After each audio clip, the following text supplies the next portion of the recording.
It's only a 10-minute video, or 10-minute documentary, but it might take longer to, because I'm sorry, I'm gonna It's just an informal conversation, and it's it's an informal conversation. True. Garth, you should sit right over here so they look at you when you ask them a question. No, you should be looking at the camera. Don't look at me. No, you don't want them looking at the camera. No? No, not a documentary. You never want them looking Oh, at the camera. yeah, you're right. That's opposite, yeah. Okay. I guess should let Garth start. Hey, you can just start asking questions. Yeah. Is it rolling? It's rolling. Are you rolling, Bob? Yeah. Okay, so I want you to tell me about where your relatives came from, and then you mention your name, age, where you're born, where you grew up. Okay. My mother came from Boda, Sweden. My dad came from the island of Gotland. He was adopted. We never knew his father. We did know his stepfather. He came here to the United States, and on the way over, he took a correspondence course in electrical engineering from a school in Chicago. And he started work in the mine, in the underground pits, and then finally worked himself up to the chief electrician for Republic Iron and Steel. I didn't know my dad. He was killed 6 months before I was born. And so my mother raised 7 of us children. And my younger years seemed to be very enjoyable.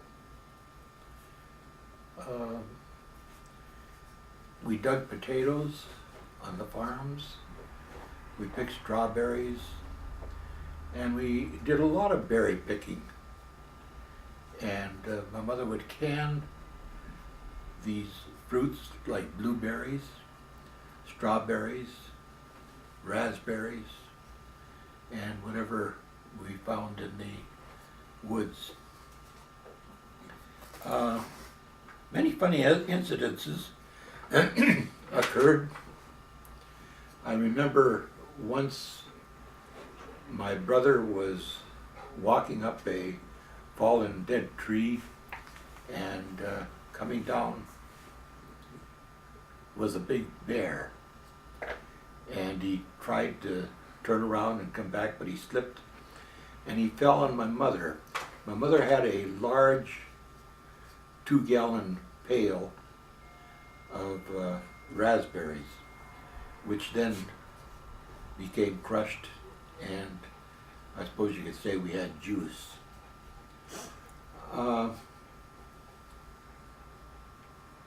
I thought the Depression years weren't that bad. I mean, I didn't know what the Depression was. I know I had 3 meals a day, slept in a bed, and used to go down to the mine when they were just starting to close, and they had these old steam shovels, and the men would shovel the ore into the bucket, and then the shovel runner would lift the bucket up and swing it over and put it in a gondola, or steel as they call them. As I grew up on the Iron Range,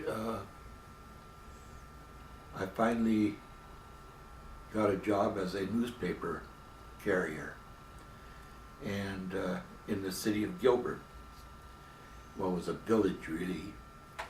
And I remember as a youngster, I had customers that ran from Gilbert out to the country, and I would ski to deliver those papers. Very interesting. I had deliveries to all of the upstairs of the taverns, which were manned by prostitutes. I didn't know they were prostitutes. All I knew is that they were very kind to me. They always had a candy bar or hot chocolate or milk whenever I delivered the papers. And much different than the average run of people. Most of the people that I delivered to were Italian or Slovenian. They were kind, but not as kind as the prostitutes. And I remember going around Sunday morning to collect, and they were nowhere to be found. And I came home and my brother said, my gosh, they just raided Gilbert again. This time they really did a bang-up job and they got rid of the prostitutes. Well, when I told my mother that I had lost all these customers, it frightened her so. And the very next day she took me to the doctor to get examined. I was only 16 years old. I knew nothing about sex at that age. And other than that, I never had a hard day, I suppose you'd say, where I suffered greatly from any type of work or anything like that.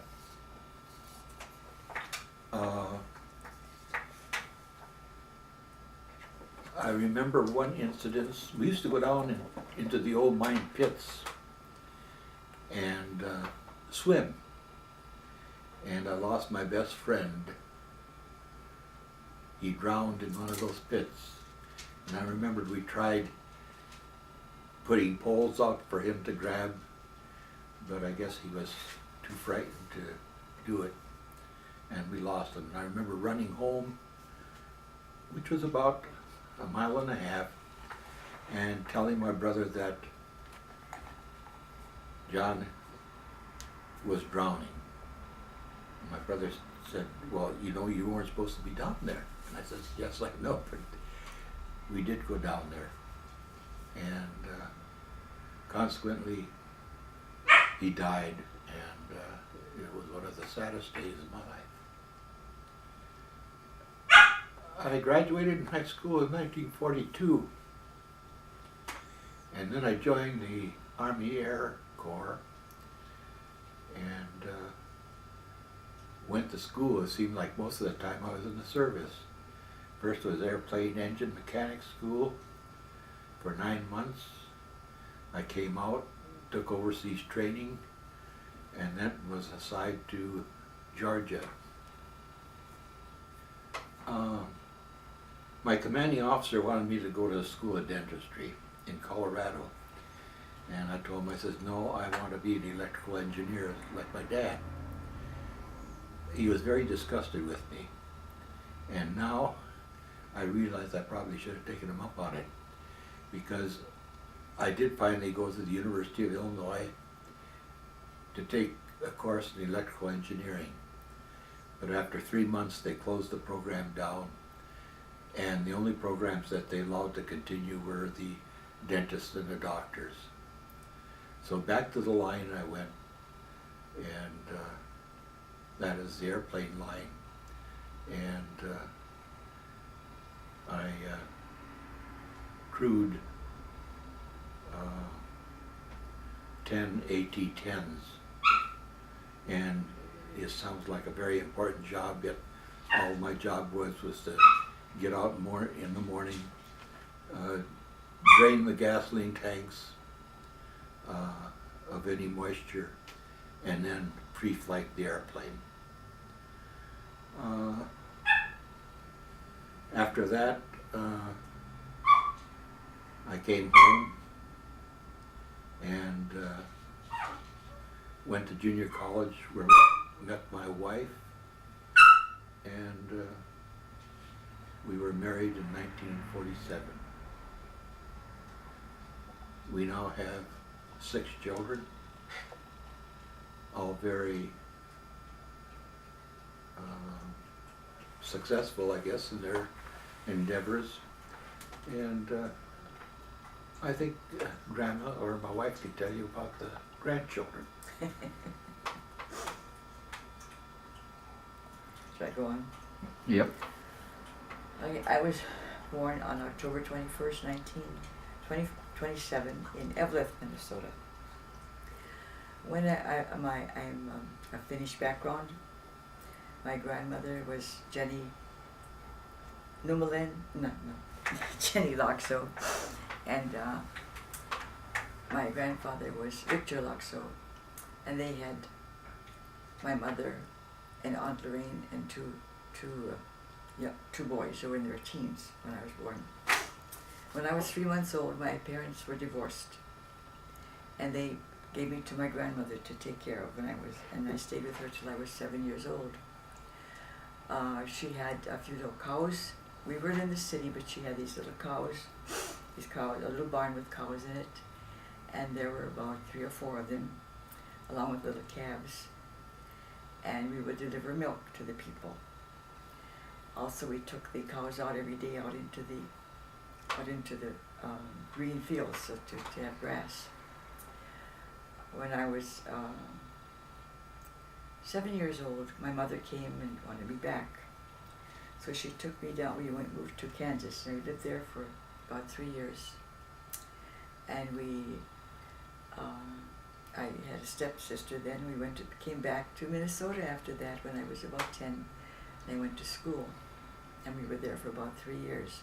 Now in our class we had Italians, Germans, Slovenians, and other Finnish people and Swedish people, so we had quite a large group of people. I had some wonderful teachers who always tried to draw me out because I was a very shy person.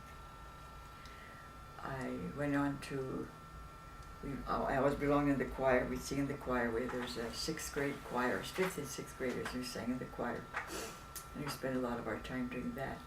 And in the winter, there was an ice skating rink that the janitors would make with a hose, and it would freeze, and on one side was the hockey players, on the other side were the ice skaters. And that was one of our favorite sports during the summertime. During the regular school year, we all played baseball. We played together. We even played a little football. And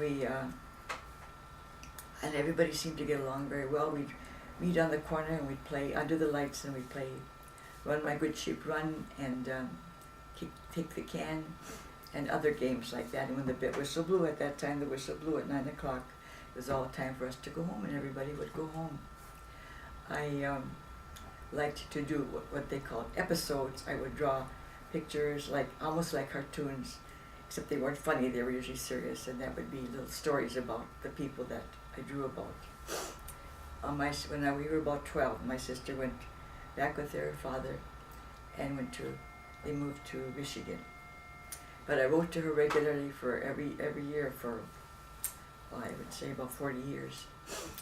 And again, we did not seem to feel much of the depression because we always had fresh fruit, we always had food to eat, we always had some form of meat. We had an uncle who had a turkey farm, and he would provide us with turkeys. And we had milk, of course, because we had the cows, and then we'd have cream and butter. And I guess my uncle, sometime during that time, my uncle joined the service, and he went into the Air Force also, Army Air Force. And I would write to him regularly. And I went on to high school, junior high school and high school, and joined the band eventually, played in the band. And we used to march in the band on all holidays. And what we thought was so wonderful, they would pay us $1.50 for marching, which meant a lot to us at that time. Then we went on to, I graduated from high school, and we went on to Virginia Junior College. That's where I met Gunnar. We met in chemistry lab, as a matter of fact. And we got to know each other very well, and from there on, then we got married, we had the children, and later on we started, of course, having the grandchildren. And they've meant a lot to us too. They have helped us through the years to have a wonderful family. I think I left a lot of stuff out. That's good.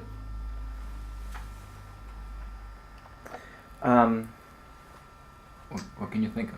I'm trying to think if I should lock this down a little bit. It shakes around a little bit. Because I can go back in and Yeah. I've got some wide shots and close ups and wide shots, and I'm going to wide shot now. And so I'm just getting both of you, and just sort of, I'm still running, so it's Garth can edit this stuff out. Think about the years. Let's talk about the Depression years first.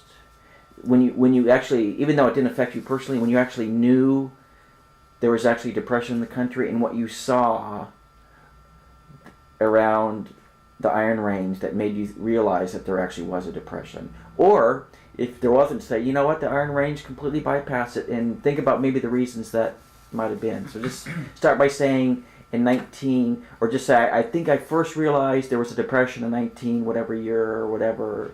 Think about it for a moment, and then either one of you can start talking whatever you want. It's not like this is an informal conversation. So yeah, if it's something you heard on the radio or you saw in the newspapers or word of mouth from other people or overheard adults talking about it, the depression and things that maybe scared you because of what you had heard, or Well, I remember listening to Kaltenborn, what was his first name?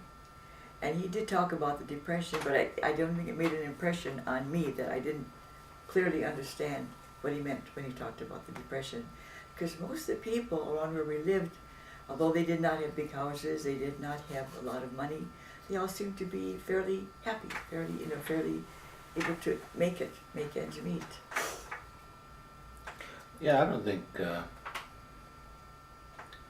the only time I didn't think it was a depression, but I remember the neighbors used to get, were on welfare, and they would get food.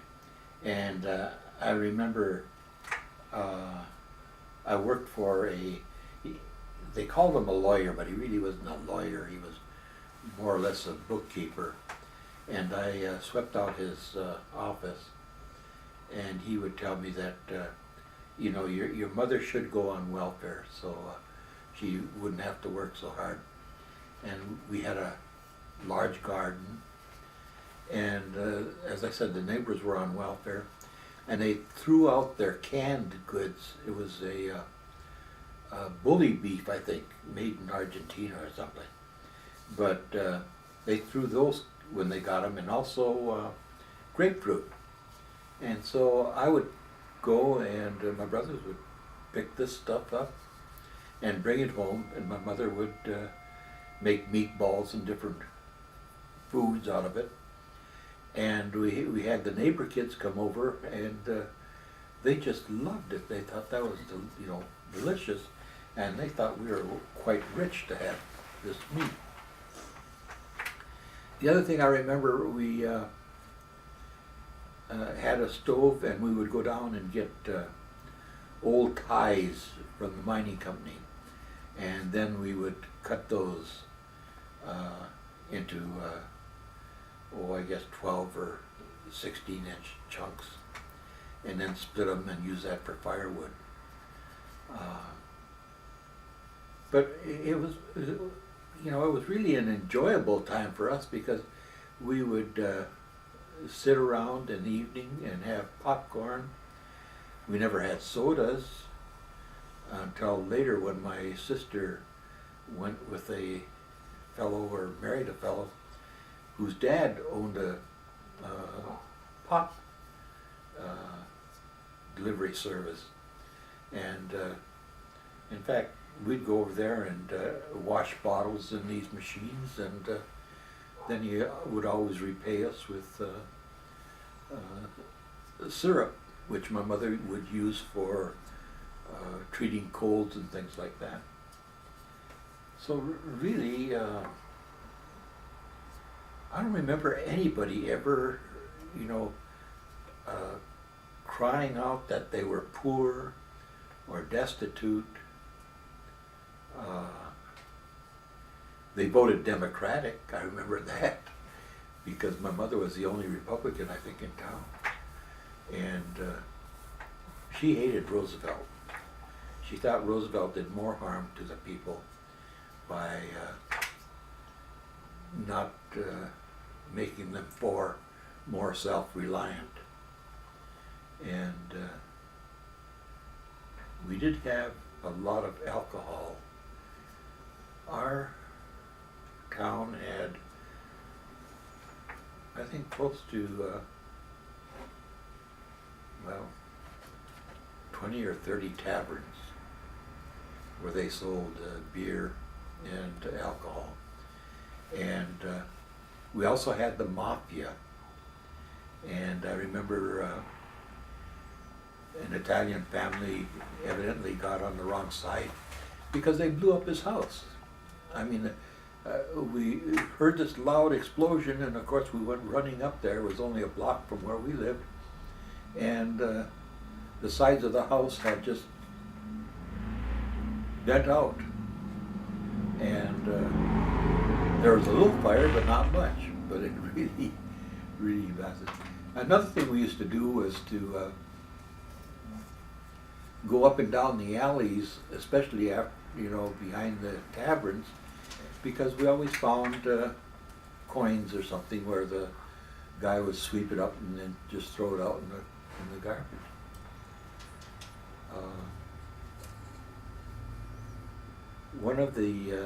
There was a tavern that had a door in the floor, and this was the stories they told, that if you did something wrong, the trap door would open up and they'd push you down the basement and kill you. And during the time that they started to repair the roads and that in Gilbert, they did come along quite a few skeletons. And so evidently the story must have been partly true.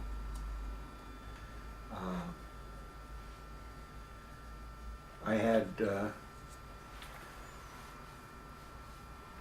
2 brothers and 3 sisters, and they, I guess, spoiled the heck out of me because they took care of me. My mother worked as a cook for the school, and one of the things I remember when I was they had a fellow by the name of Reverend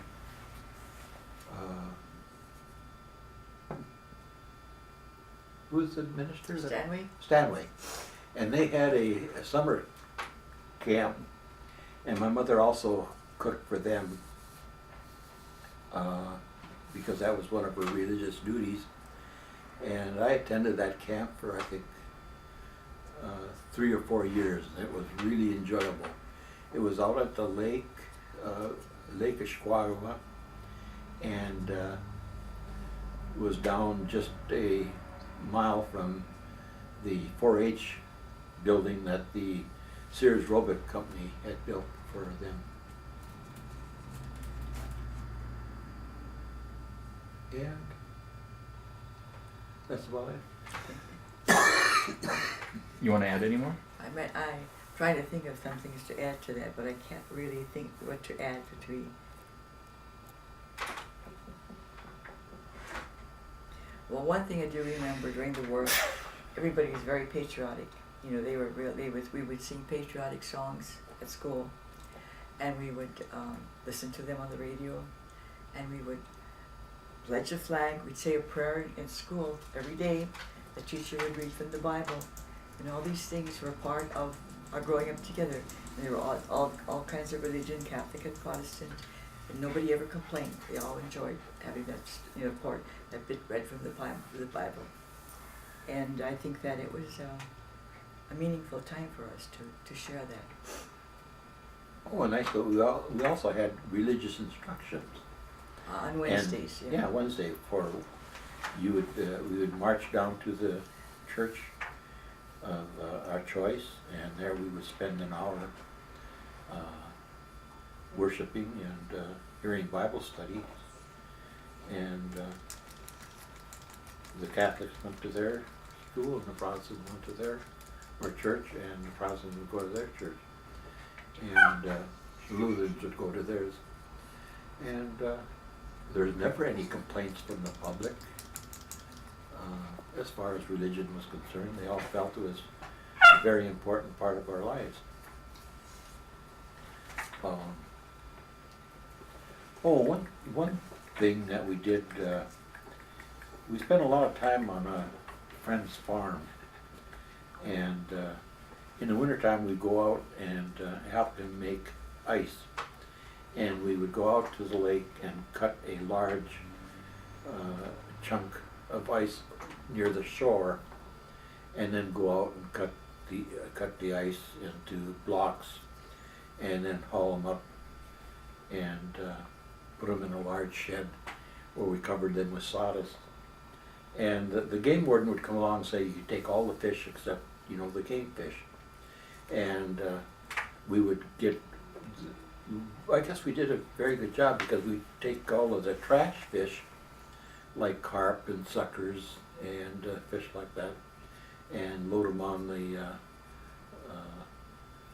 sleds that were pulled by horses, and we'd take them out and throw them on the fields. So there was quite a stench in the springtime when these things started to rot, but it sure was good fertilizer. And of course, every once in a while we would find a walleye that was sort of, we think, staggering, and we'd take that, but we ate that one. So it was, as I say, it was to us, it was fun and a great time to be living. I just want to add that during this time, no one ever worried about hand-me-down clothes. Everybody was clothed, and everybody had shoes that they needed. So it was if you were dressed really well, no, it didn't bother anybody. You just did the best you could, which was kind of interesting. In the wintertime, we did a lot of skiing. We'd go out and we would ski down the side of the pits, and it was quite dangerous, but of course we didn't feel it was dangerous. And one spot had what they called a test pit, would be maybe 30 feet wide or in circumference, and then it would go down maybe 20 feet. And so you'd come off the side of the pit, go down this one test pit on the side, and then go through the bottom and then up, and then fly through the air into the next test pit, and then do the same thing there, and then we'd finally go down, hill into the pit. So it was a challenge. I don't remember of anybody ever completing the course without falling down at least once.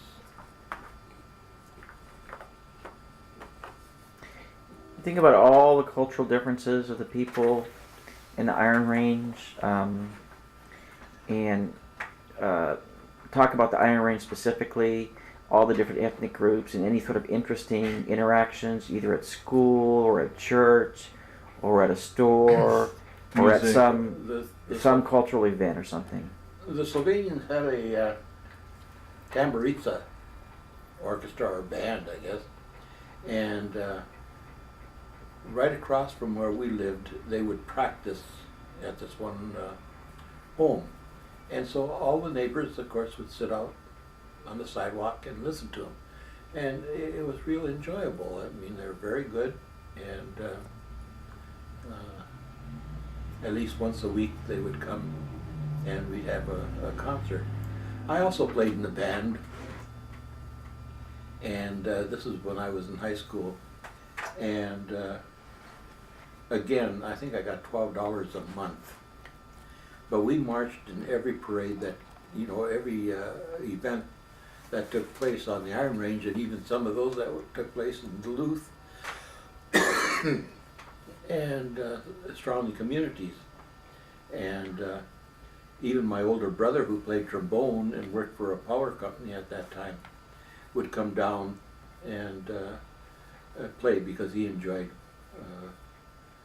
band music.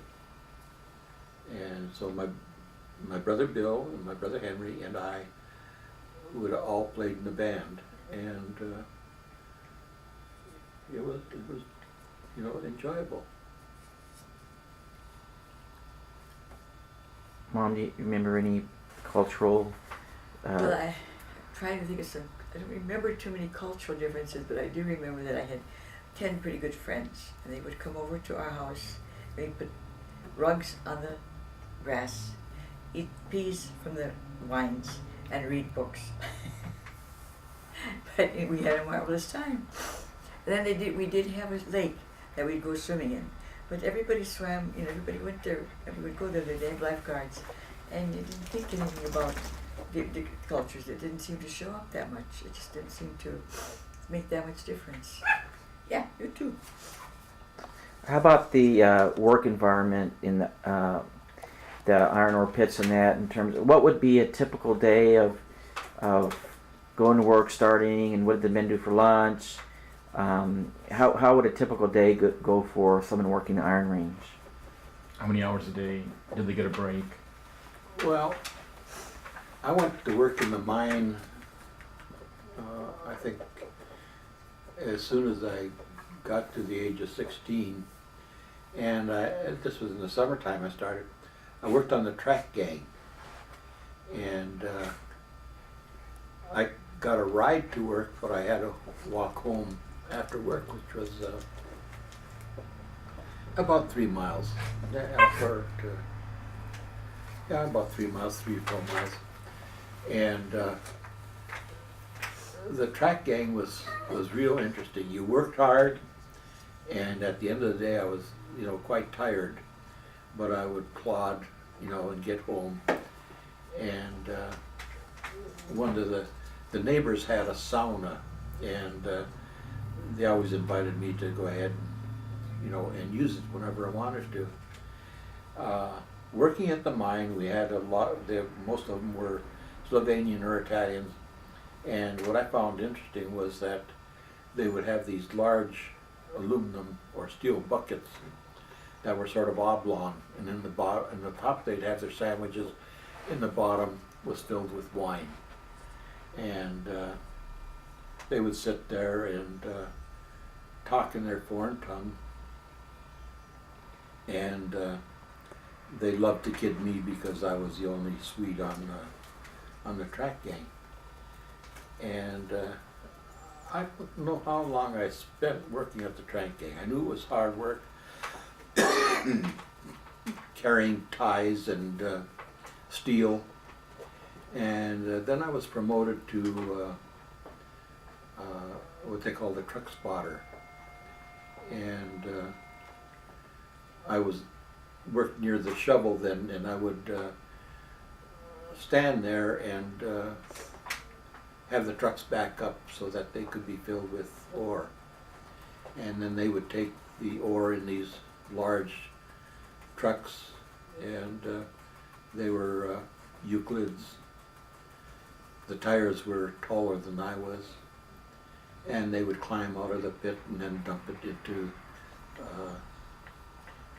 gondolas, and then they would send that up to the crusher, and the crusher then would crush them down. And I don't know if I should mention this, but one of the things they would always say, we had some nigger heads. And these were iron balls or iron pieces that the crusher would not accept, and they would come along, and then because of the prying notion, they would send them up, flying up into the air through the roof of the crushing plant. I don't know if you want to mention that or not. But working in the mine was fun too.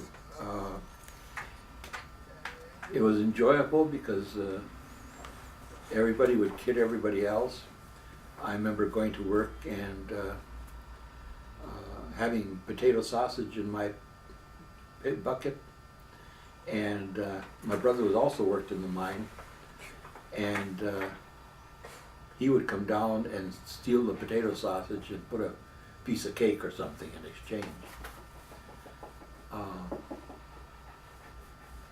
Then the union came in, and everything changed. At one time, I could go to work, say, if the shift was from midnight to 8, and then 8 to 4, and then 4 to 12, I could come down, for example, if I was on the night shift, I'd come down at 3 o'clock or 3:30 and release the fellow that was on the job, and he would take off and I would take over. It didn't make that much difference. And then the same thing would happen at midnight. Sometimes the fellow came early, and sometimes he came late. Didn't make any difference. And there was never any complaints until the union came in. And then you had to stay there to right exactly at 4 o'clock. Then you could leave. The only one that really ran the mine was the shovel runner. And I remember we had one shovel runner who would load so many cars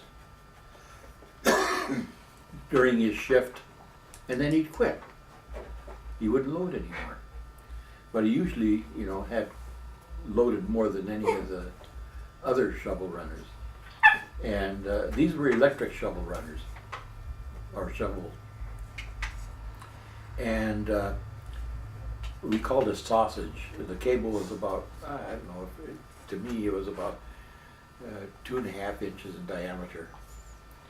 And I, as a truck spotter, would have to make sure that the shovel would not run over this cable. And one aspect of it, the shovel runner is supposed to face the air, just the direction that he's going. And this fellow didn't. I was back there pulling the sausage, and I fell in a hole with my legs. It was a soupy material, and I couldn't get out. And here I could see this big locomotive caterpillars coming back, and the only thought in my mind was, if he runs over my legs, I don't want to live. So I was thinking of just pushing my head down and let him run over my head, and that would be it. Thank God the foreman was up on the bank and spotted me, and got the shovel runner to stop. And then I was very enjoyable because he just reamed out that shovel runner in no terms that I could use, you know, for this interview.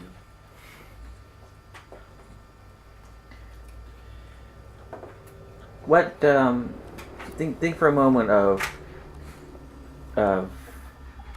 growing up on, take your time, this doesn't, you know, this can take a while, about you grew up in a specific geographic area that had this mix of culture, that a lot of immigrants, recent immigrants, were living there. What lessons do you think growing up in that kind of environment kind of brings to your own experiences, and that you might want to share with someone else about growing up in the Iron Range meant what? I mean, think about it in those terms. Well, I think for one thing, everybody got along. You know, everything was, you tolerated how they felt, with how they did things. You didn't think it was, you know, if they did things differently, that it made no difference. It was just that everybody just seemed to get along. Very seldom did I hear of anybody yelling at someone else or getting mad at someone else.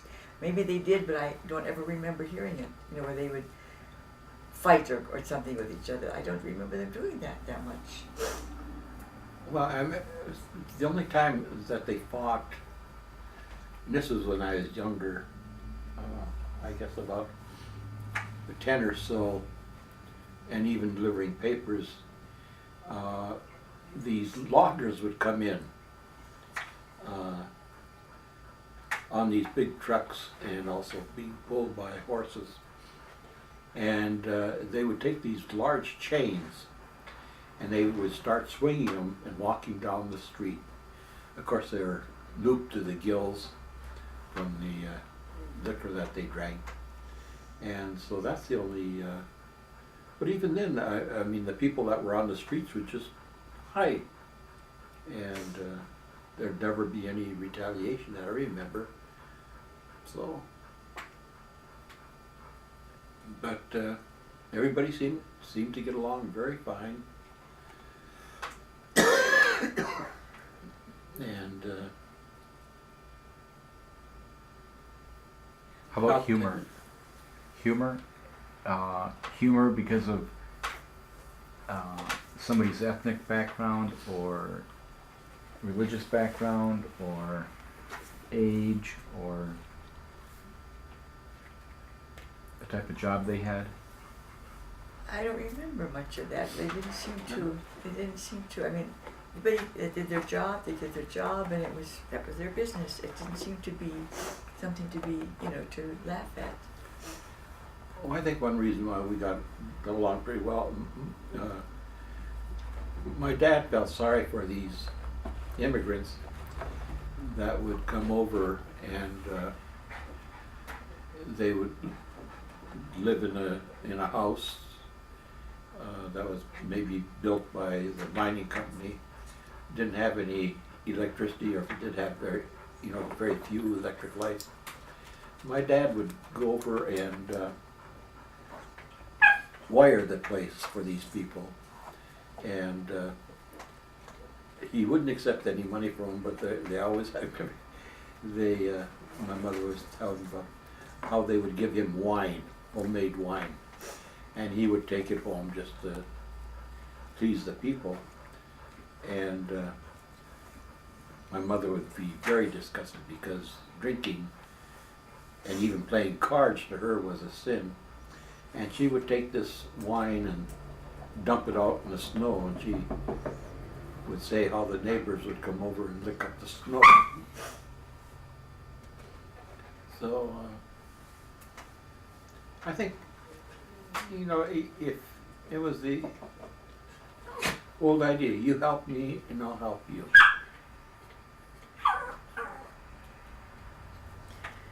I was trying to think of anywhere any really big troubles came along, but it didn't seem to be that many. And just everybody, they would be friends, the neighbors would be friends, even though they were different nationalities. They just couldn't always understand each other, but they would just get along. How about friends or relatives or people you heard about that had gone off to war and were killed or wounded and suffered? Well, there's a young man that lived just about a block from where I lived, and he was just a friend, but he was killed in Europe, but he was killed accidentally by another soldier when they were practicing. That's the one I remember.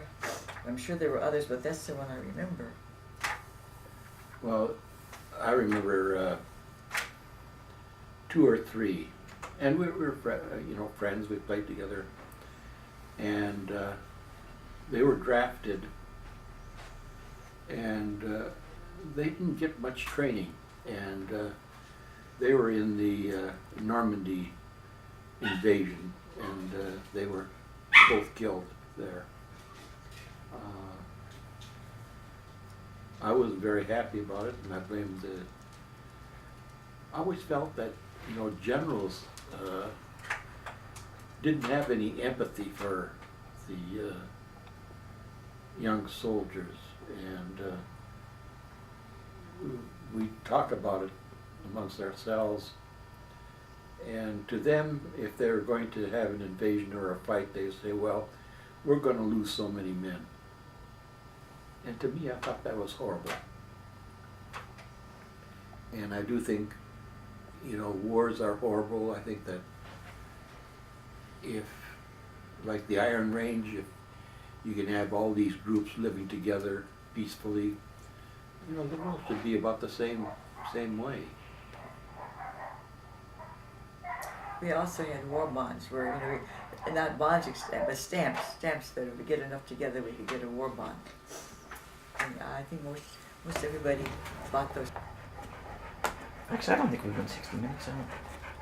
The other thing that was kind of interesting, I spoke Finnish when I went to school, Yeah, that would. and And Oh, it was wait, I'm only a sorry. few months before I was speaking English. It's just 7 minutes left. Okay. 7 minutes left. We're gonna jump to a new tape, then we'll start it. That's okay. That's all right. I just didn't know if that would. Sit down. Okay. What else? I think should I have I didn't think about that. That would be What? separate culture. The Fintown would be separate. I didn't think about that. But it's just a lot of things you can think of as you.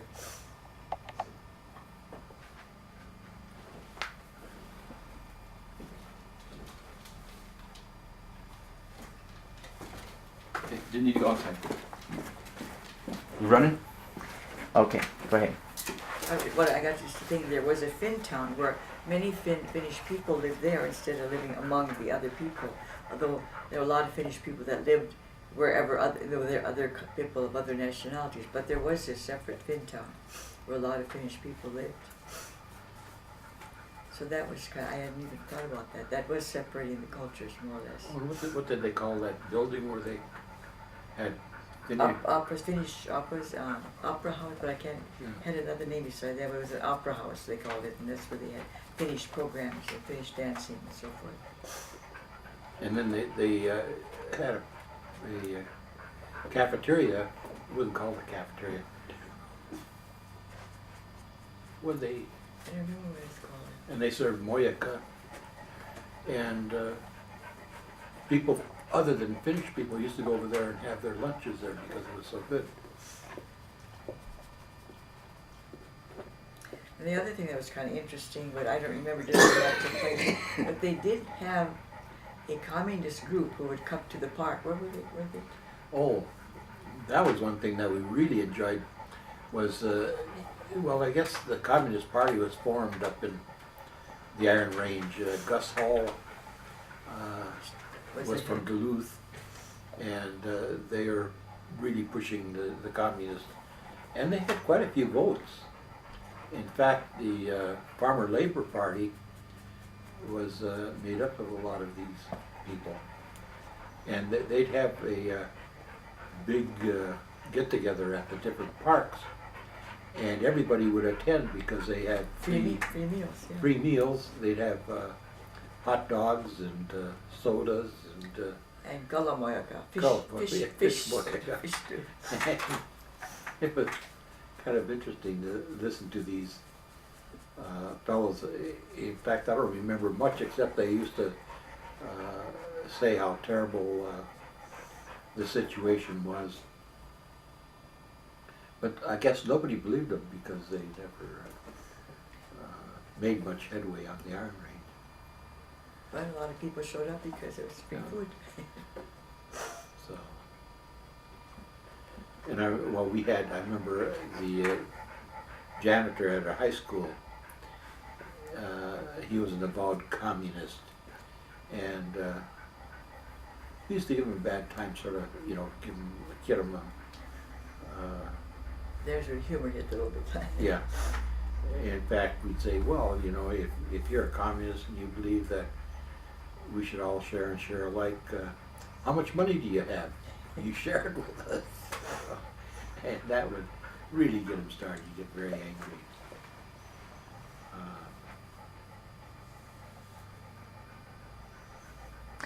Dad, tell us about when you joined the Army Air Corps.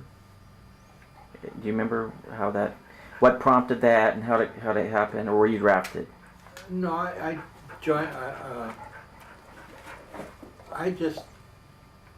My brother was in the Navy, and I felt I should do my part too.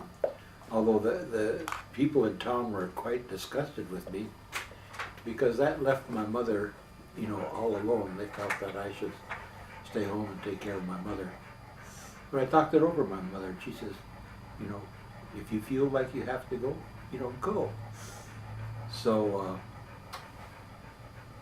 I went down the first time, and the first thing they did was the doctor would take off my glasses and he'd say, "I'm sorry, but we can't allow you to enlist because your eyes are too bad." So then I thought, well, the best thing for me, I went back and talked to my eye doctor, and he says, "Look, Gunnar, why don't you do this? Go over to the draft board, tell them that you want to be drafted, and then if they don't take you, then you're free to do whatever you please." So I thought, well, okay. So I went over to the draft board, and they were very happy to see me.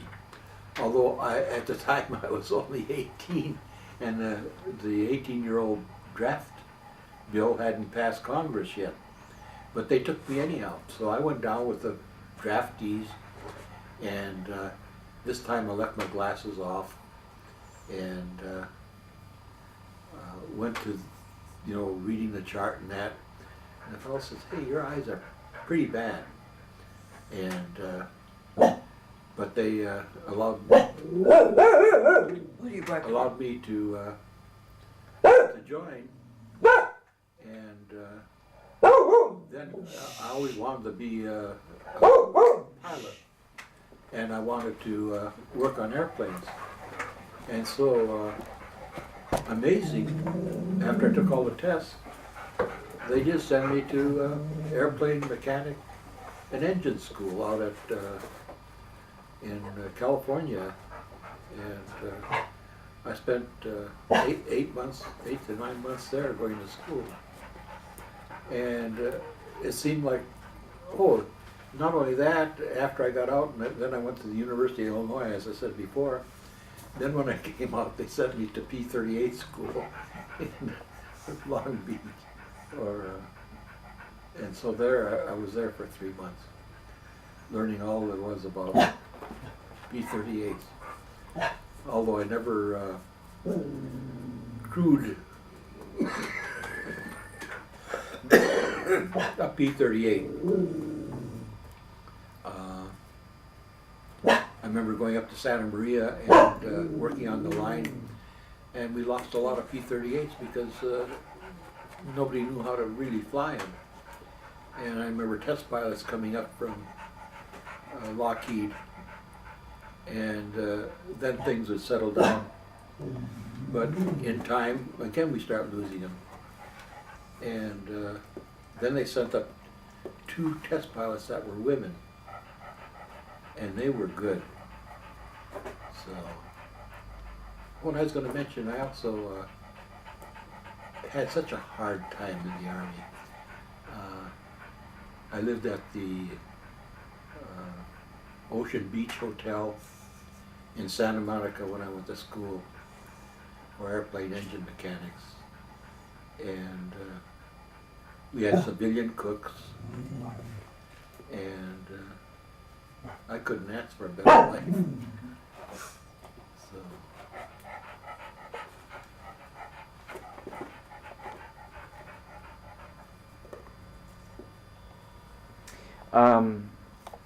What did you do when did you get out of the service, and what was some of the first things that you did? When I got out of the service, I went to junior college, and then to the University of Minnesota, where I got my degree in vocational education. Spent 3 years teaching, and then I we moved from Taylor's Falls to Albo Lake, and I was there for 2 years. And then I went back to graduate school and studied genetics and physiology, and worked on a thesis of inbreeding in strawberries. And we had 3 acres of strawberries, and everything was going fine. I got notes on the vigor of the plants between the parents and the offspring. And then we had a freeze out, and so I lost everything. So they decided the best thing to do was to see if I could find a position at some college, and I did. We went to BPI, and by the way, we had 5 children then, and I was working at 3 different assistantships, and it was hard work. Trying to keep up with studies and working. We were at BPI for 3 years, and they were going to rerun my experiment at Minnesota and send me the data. Well, what happened was that one of the crew working at the field, he was to spray the strawberries with a fungicide, and he got balled up and sprayed them with a herbicide and killed them all. So I was at my wit's end, and Minnesota had the rule that to get your master's you had to be in residency. So we left with 5 kids back to Minnesota, and they hired me to write or get this booklet on fruits done, and so I worked on that, and what did we get, $500 a month, I I think don't it remember was. what it was.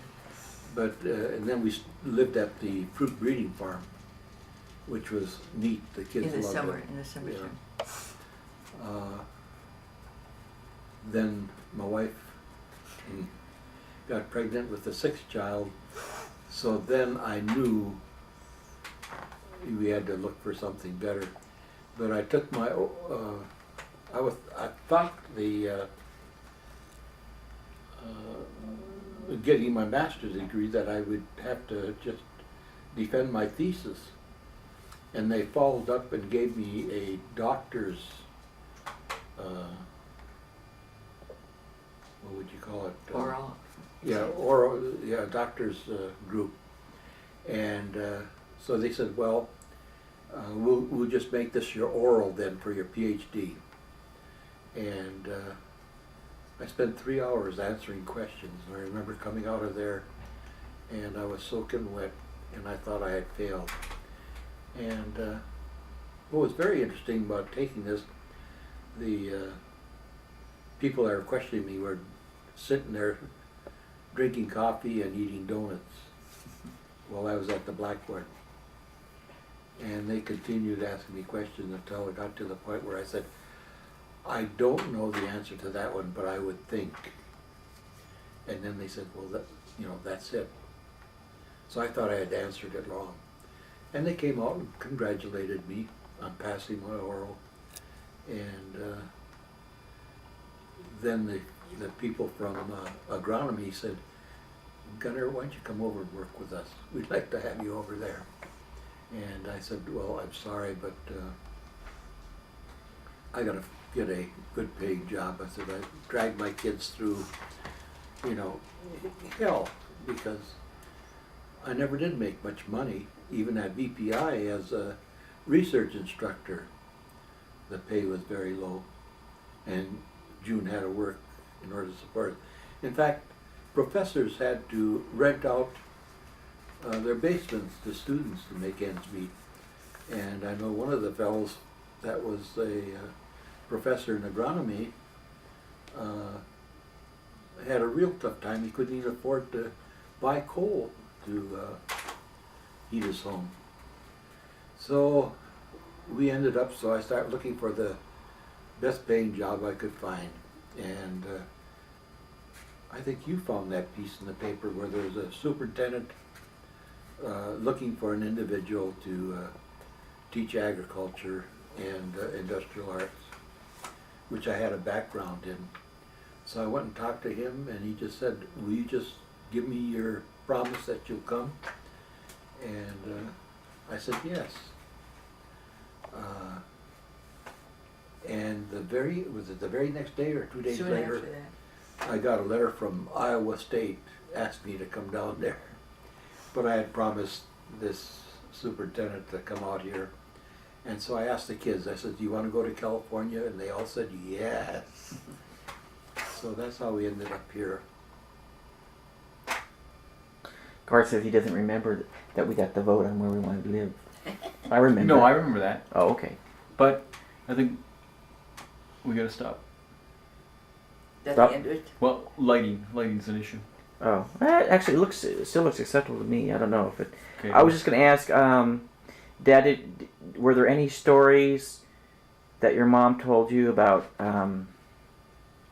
growing up in Sweden, or about her relationship with her father, or her mother, or sisters, or anything that you remember that? No, she never talked about any relationship, and I know later on we found out that she had been sending my cousins and aunts money, and I don't know how she could afford it, because she had a pretty large family to support herself. But she was sending them $5 or so a month, and because she thought they were pretty bad off. And when June and I went over there to visit them, they thought we were millionaires, I guess. And they were surprised when I told them, that what kind of a life we really had, where we didn't have that much. And here they had farms. In fact, then when my grandfather died, he left my mother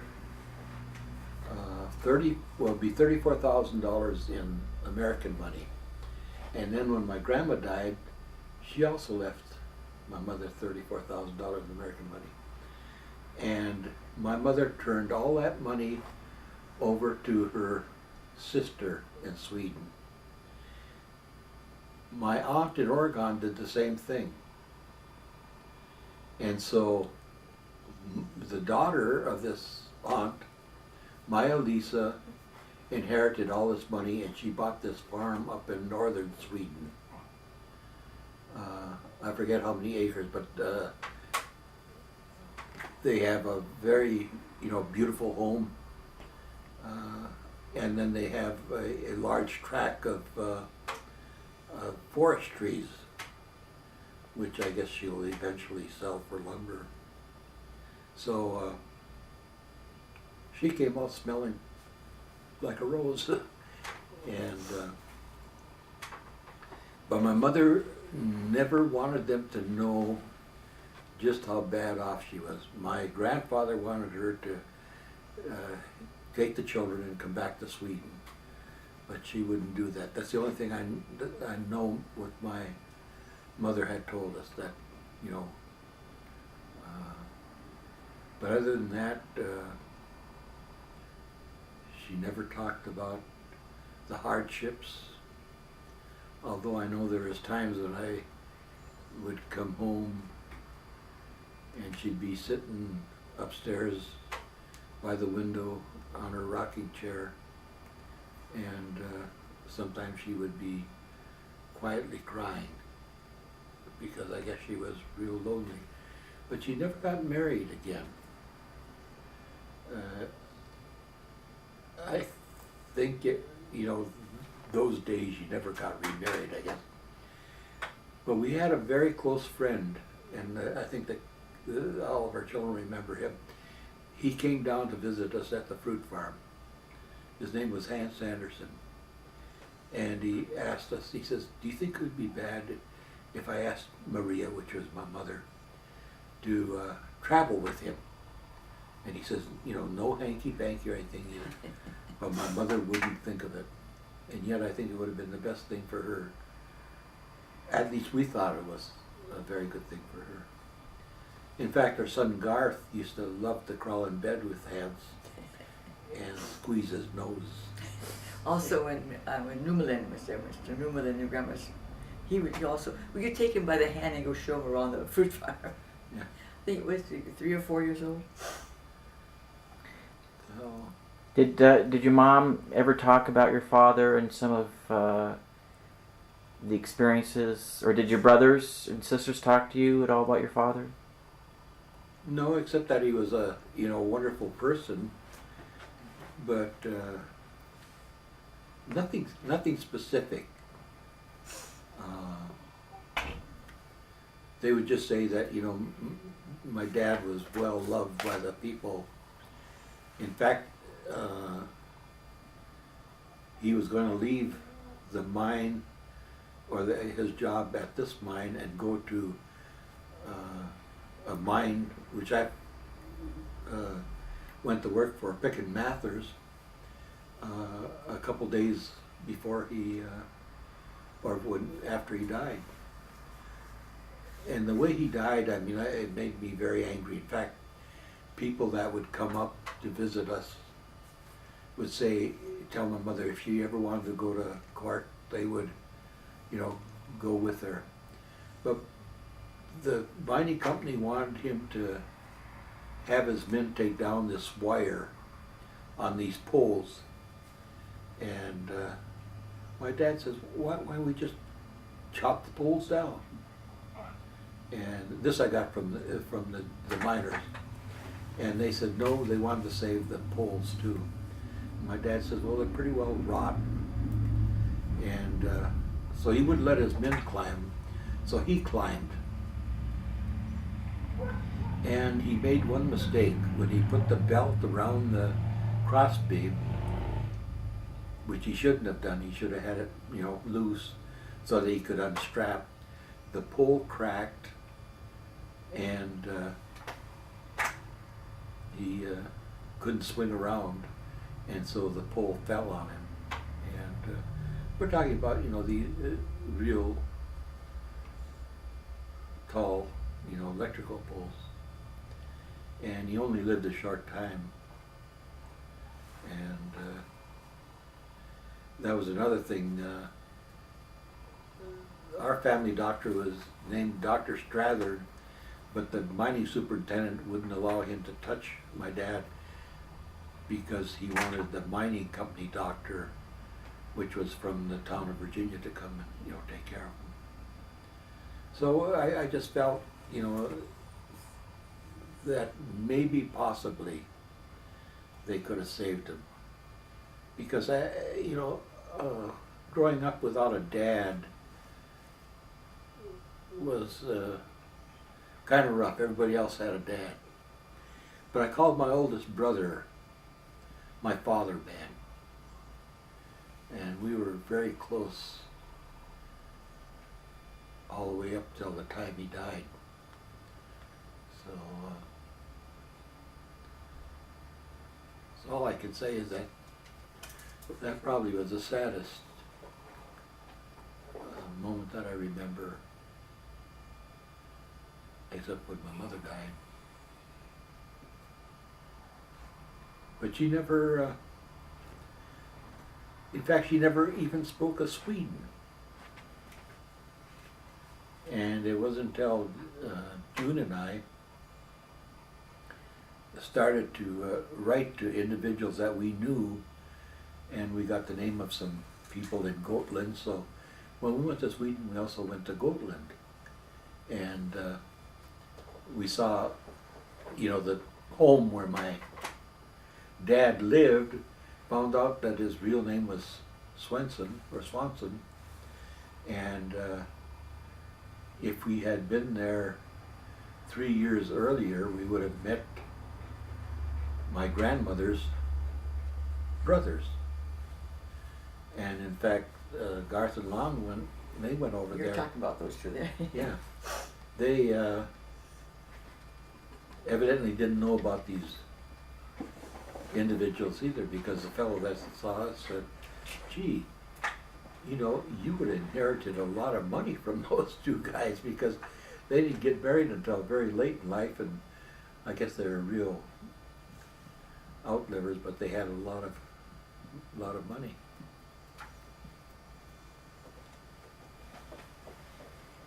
I'm gonna get a shot of Jazzy.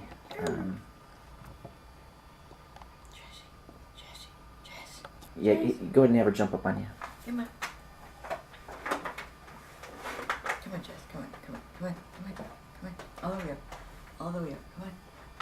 This might be too dark, but I can't get him up here though. It's worth a try.